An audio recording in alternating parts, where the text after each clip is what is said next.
Our correspondent Vincent McAviney is following all the action tonight, and he joins me from Sheffield. Let's start with the Prime Minister, shall we? He faced a number of difficult questions from the audience on trust, on his previous offensive language that he's used, and on austerity. Do you think he was able to get his message across?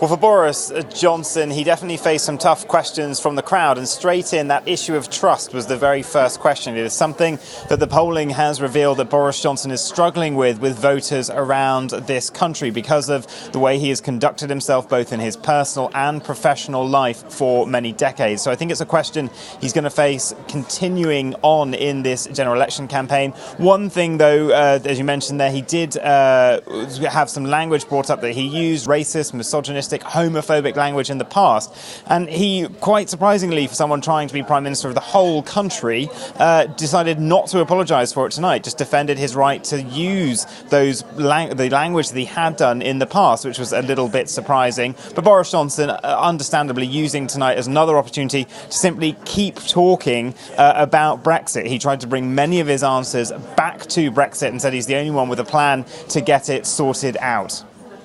Now, moving on to Labour, we heard the leader there, Jeremy Corbyn, say he would remain neutral in a second Brexit referendum. Is that something which the Conservatives could use against him in this campaign?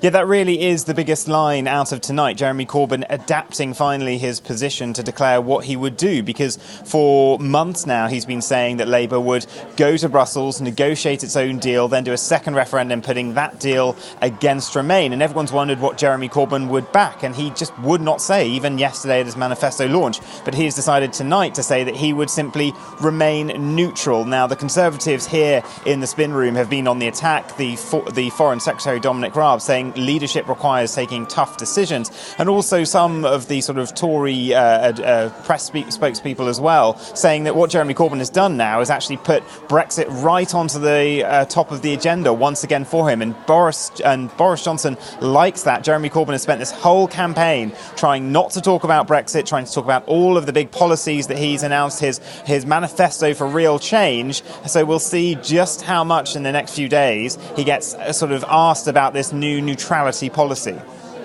And it was the first major television appearance of the campaign for Jo Swinson and Nicola Sturgeon. Did they make enough of an impact to improve their party's fortunes in this race?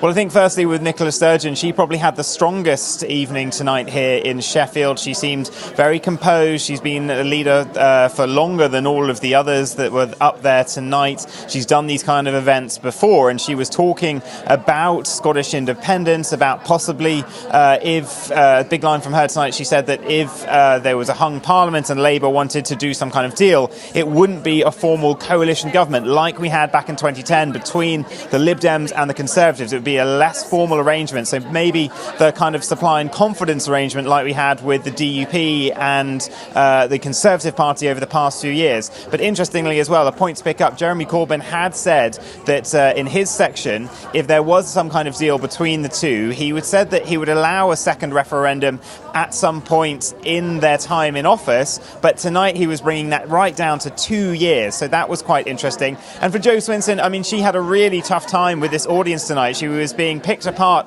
on her record as a minister in that coalition government, her votes for austerity. She actually lost her seat for a time between the 2015 and 2017 general elections because she had been such a strong supporter of the Lib Dems with Nick Clegg in that coalition. She suffered the wrath for some of those decisions tonight, the austerity measures that she backed, and she was also really picked apart by a number of Remainers in the audience on her stance to simply cancel Brexit. A lot of Remainers here tonight, and ones I've spoken to this week when I was in Wales earlier in the week, were saying simply that they didn't think that was fair, that it has to start with the democratic process, it has to end with the democratic process. So there may be a calibration of that for Jo Swinson, because she definitely had a bit of a tough time with the audience here. But there will be more debates like this going on over the next couple of weeks. But 3 weeks tonight, we should probably know who is going to run this country for the next 5 years. That is when the result should be made clear. Vincent McAviney, our UK correspondent, following everything for us there live from Sheffield.